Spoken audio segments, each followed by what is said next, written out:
How to find customers on freelance websites. The biggest sites for freelancer are the Fiverr and Upwork. They are similar. You can register on both and use them to find customers. Let's take the freelancer profile as an example and pay attention to the most important points. The first point, you need to be very clear about what you do. On this page, we see that Steven is a digital marketing expert. He does Facebook ads, TikTok ads, and Pinterest ads. Photography is obviously important. The second point is the About section.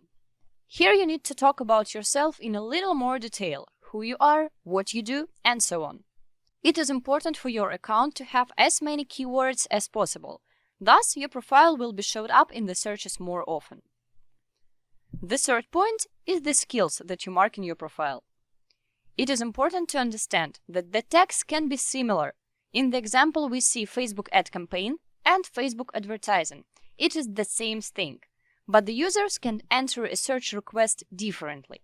So it is important to specify as many options as possible.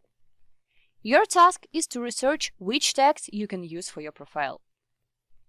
After you have created and filled out a profile, you can go to Find Work to see the jobs that users have posted, respond to the ones that interest you, and thus find clients. Your homework is: create account on Fiverr and Upwork and fill them. Explore 50 Facebook ads expert profiles. It is very important to see what tags they use and how they fill out their profiles, so you can design your own profile better. Explore 50 job offers to understand clients' needs better and apply to these adverts to communicate. Even if you don't get the job, you can practice your negotiation skill with the customer. See you in the next video.